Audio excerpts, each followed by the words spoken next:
umaga, class! Ngayon, bago tayo magsimula, manalangin muna tayo ng pangungunahan ni Nanahang. Amen! Manatiling nakatayo para sa ating maikling ehersisyo.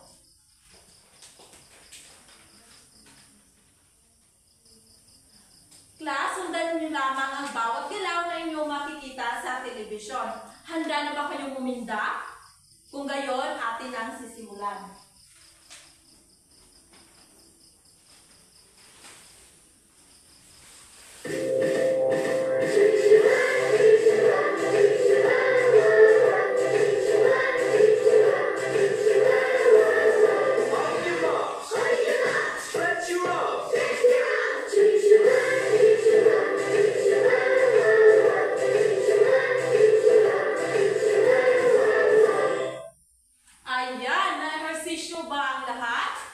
Kung gayon, mabuti. Ngayon, class, bago kayo umupo, ay pakiayos ng mga hangin ng inyong upuan at pakipulot na rin ng mga basurang nakikita sa sahig at pakitapon sa basurahan. Tapos na ba, class?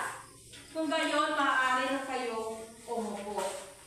Ngayon, sino ang lumiban sa araw na ito? Wala? Mabuti naman kung ganon, bigyan ninyo ang inyong sarili ng perfect laugh. Alam niyo ba kung paano ito gawin? Tatlong palakpak, tatlong padyak at sabihin na perfect. Sige, simulan na.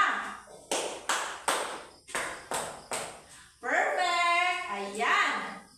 Ngayon, sino pa ang nakaalala kung ano ang tinalakay natin noong nakaraang araw? Sige, binibiling biray. Tama. Ito ay tungkol sa teorya ng interlanguage. Ngayon, bago tayo magsisimula, meron tayong gagawing aktibidad.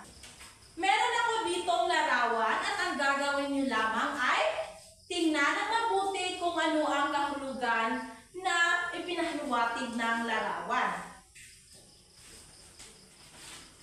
Ayan, sino gustong sumagot? Sige, Akab. Ano ito sa iyong paningin? Teorya ng akomodasyon. Okay? Tingnan natin kung ito ay tama. Okay, class. Sa umagang ito, ang ating tatalakayin ay tungkol sa teorya ng akomodasyon at kahalagan. Tama ang iyong sagot, Akab. Ngunit bago natin yan tatalakayin, ay babasahin muna natin ang mga layunin na dapat nating makamit pagkatapos ng ating talakayan. Sige, basahin ng sabay-sabay ang layunin. Ayan, maraming salamat sa pagbabasa. Ano nga ba ang teorya ng akomodasyon? Ang teorya ng akomodasyon, ito ay isang pangangkop na paraan kung paano ang pagsasalita sa kanilang kausap. Ito ay may dalawang halimbawa. Ang una ay ang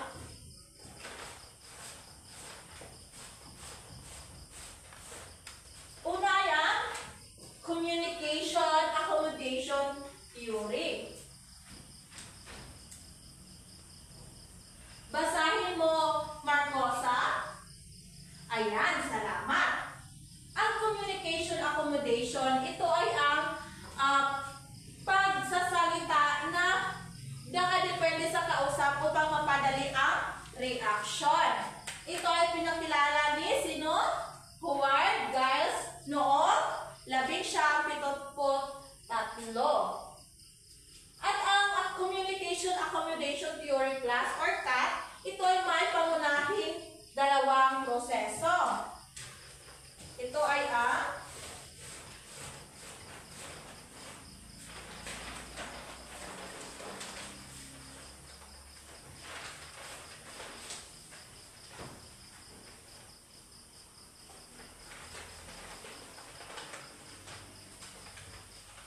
basahin ng sabay-sabay. Ito ay ang convergence or convergence sa English. Ang convergence, ito ay ang pagsasalita ng isang tao na nagiging mas katulad ng paraan ng pananalita o ito ang gumagamit kapag halimbawa nito kapag ang isang pakikipag-usap sa kanyang instructor o guro, siya ay gumagamit ng formal na tono. Depende o batay sa kanyang kausap. Naintindihan lang ba ang unang pangunahing proseso? Okay, dumako naman tayo sa pangalawang proseso.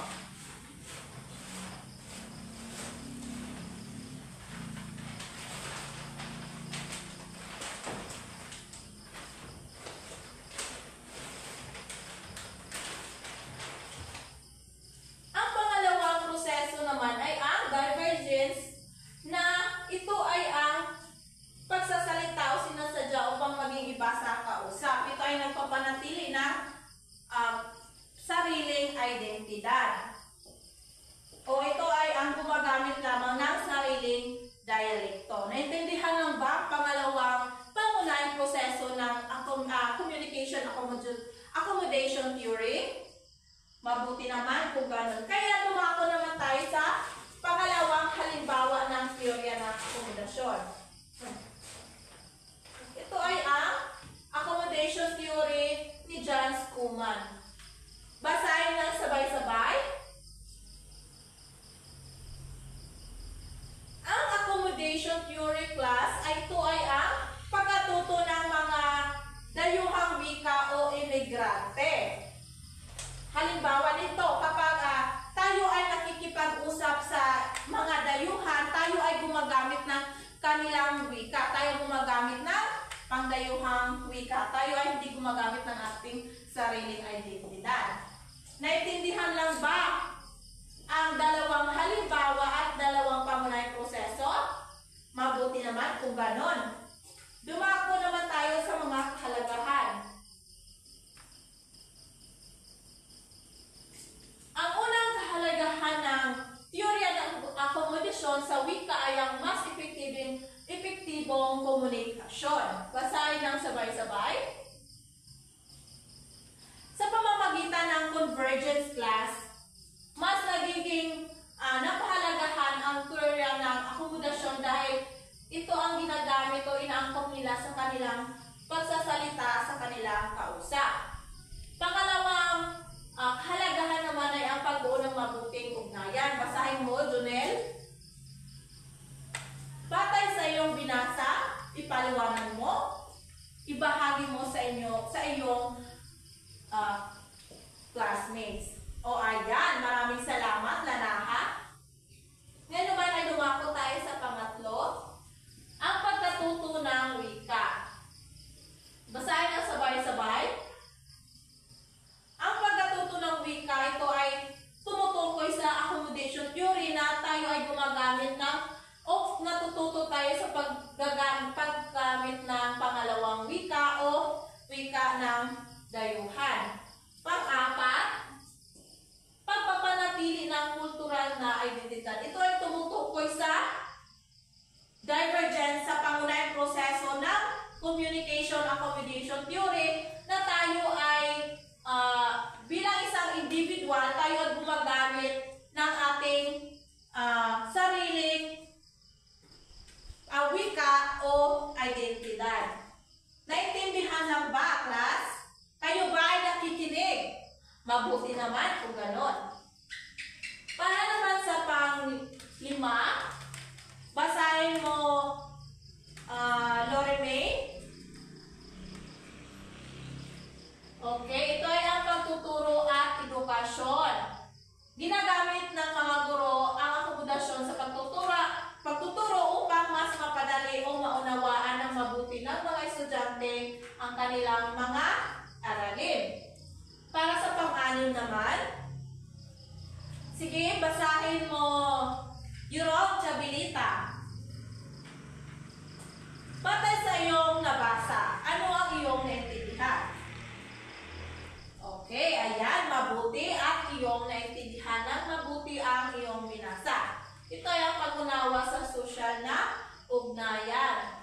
Ito ay nakapito ng ang wika sa ating mga relasyon sa ibang tao mula sa personal na pakikipag-usap. Naintindihan lang ba ang dalawang teorya ng akomodasyon? Ano nga ulit ito? Una ay ang communication accommodation theory or CAT. Pangalawa, Ito ay ang accommodation theory. Ano nga ulit ang dalawang pangunahing proseso ng communication accommodation theory? Tama, ito ay ang convergence at divergence. Dahil kayo ay may nalalaman at naintindihan ang ating tinalakay sa umagang ito, tayo ay magkakaroon ng pangkatang gawain. Hatiin ko kayo sa dalawang pangkat. Ang kaliwang bahagi ay ang unang pangkat at ang kanang bahagi naman ay ang pangalawang pangkat.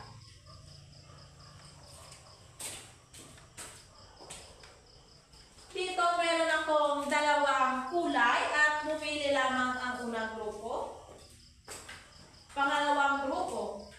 Ayan, kung sino ang nakakuha ng kulay asul na papel ay siyang magsasadula tungkol sa communication accommodation theory, at kung sino naman ang nakakuha ng kulay dilaw ang siyang magsasadula tungkol sa accommodation theory ni John Schumann. Naintindihan lang ba? Mabuti naman kung ganon. Para sa inyong pamantayan, basahin ng sabay-sabay. Ayan. Bibigyan ko lamang kayo ng 5 minuto para sa paghahanda at 3 minuto para sa pagrepresenta dito sa harapan. Ang inyong oras ay nagsisimula na. Ayan, tapos na ang inyong oras. Kaya ngayon, tunghayan natin ang unang grupo. Ayan, napakagaling. Bigyan natin sila ng amazing clap. Alam niyo ba kung paano ito gawin? 3 palakpak, 3 pajak, at sabihin na amazing. Ayan, simulan na. Amazing. Ayan, ngayon naman, tunghayan natin ang pangalawang grupo. Ayan, napakagaling rin. Kaya bigyan rin natin sila ng magaling clap. Sige, simulan na. 1, 2, 3. 1, 2, 3. Magaling, magaling, magaling. Ayan. Gusto nyo bang malaman kung ilang puntos ang inyong nakuha? Ayan, ang unang grupo ay nakakuha ng 50 puntos. At ang pangalawang grupo naman ay nakakuha ng 49 na puntos lamang dahil sila ay nakulangan sa pagkakaisa. Kaya class, laging tandaan na dapat sa pangkatang gawain ay dapat kayo ay magkakaisa. Ngayon, may mga katanungan pa ba? Klarifikasyon ukol sa ating tinalakay sa umagang ito. Wala na? Talaga? Kaya ngayon, ako ang siyang magtatanong.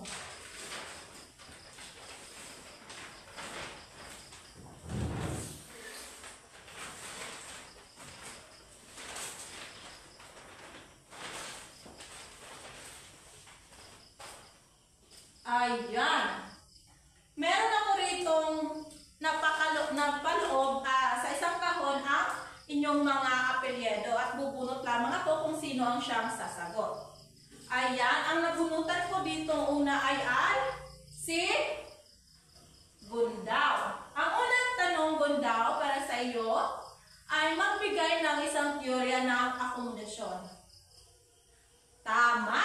Ang binigay ni Gundaw na sagot ay communication accommodation theory or CAT. Ngayon naman, sa pangalawang tanong, ayan, Yurong Ninyalin. Ipaliwanag kung ano ang communication accommodation theory. Tama, ito ay tungkol sa pagsasalita o paggamit ng sariling atin. Ngayon naman, para sa panghuling tanong, ang gusto kong sumagot ay si Binibining Marcosa. Marcosa, ipaliwanag ko ang kahalagahan ng teorya ng akomodasyon sa wika. Ayan, magaling, mahusay. Naintindihan nyo talaga ang ating talakayan sa umagang ito. Kaya bigyan ninyo ng perfect clap silang 3. 1, 2, 3. 1, 2, 3. Perfect! Ayan! Ngayon, dahil